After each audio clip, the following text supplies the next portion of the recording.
K28AB0686 नंबरची गाडी आहे। कर्नाटक पासिंगची गाडी आहे। ह्या गाडीचे ड्रायव्हर आहेत। हा आम्ही आता लोहारवाडी कळजुंडी फाट्यावरती आहोत। मी आता ह्या सगळ्या गाड्या माझ्या पुढे आहेत। बघा ही योगेश ती गाडी आहे बघ, त्याच्यावरती डबर बघ कुठे आहे तो। या अशा सगळ्या ह्या रांगेत गाड्या आहेत। ह्याच्यातून रोज एवढ्या मोठ्या प्रमाणात, ही आजची गोष्ट नाही, रोज इतक्या मोठ्या प्रमाणात ह्या गाड्यातून दगड वाहून नेला जातो।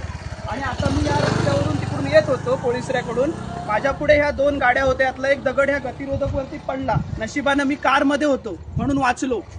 महिन्याभरापूर्वी असाच एक घटना इथे रिंगीवाडी फाट्यावरती झाली। एका मुलाच्या डोळ्यावरती बरोबर दगड बसला, पण त्याची चर्चा झाली नाही।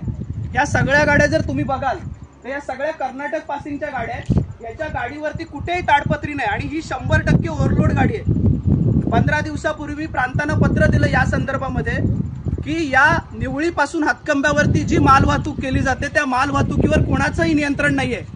आता मुद्दा असा आहे की आरटीओचे नियम ह्याच्यात नक्की कुठे आहेत?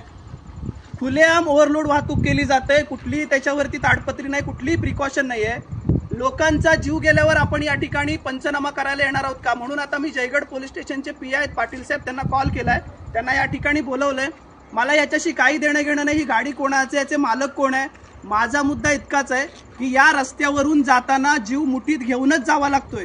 आणि परवा पत्रामध्ये देखील मी प्रांतसाहेबांना हेच सांगितलं होतं की निवळी ते हातकंबा रोड हा सर्वसामान्य लोकांच्या मृत्यूचा सापळा बनलाय आणि प्रशासनाचं पूर्णपणानं दुर्लक्ष या गोष्टीवरती। तुम्ही जर रांगेत या सगळ्या गाड्या बघा, योगेश या गाड्या दाखव सगळ्यांना, या सगळ्या रांगेतल्या गाड्या, एकाही गाडीवरती कुठेही ताडपत्री नाहीये, कुठेही ताडपत्री नाहीये। म्हणजे आम्ही त्या पद्धतीनं दररोज जीव मुठीत घेऊन इथून चालायचंय का? आणि हे असं काही प्रशासनाचे नियम आहेत का की बाबा या संदर्भामध्ये कुठलेही नियम या ठिकाणी पाळायचे नाहीत? आज 15 दिवस झाले या ठिकाणी, पण एकदाही प्रांत ऑफिस मधून संपर्क झाला नाही, आरटीओ ऑफिस मधून संपर्क झाला नाही, ना पोलीस स्टेशन मधून। म्हणजे दुर्घटना झाल्यावर सगळं प्रशासन जागं होतं, पण दुर्घटना व्हायच्या आधी आम्ही काही काळजी घेणार आहोत का? या रस्त्याला आम्हाला खड्डे पडलेले आहेत, या रस्त्याला इतके खड्डे पडलेले आहेत की या खड्ड्यांमधून या अशा पद्धतीच्या ज्या ओव्हरलोड गाड्या जात आहेत त्या खड्ड्यामध्ये गाडी अडकली, दगड समजा पडला एखाद्याच्या डोक्यावर, मग आम्ही जागे होणार आहोत का?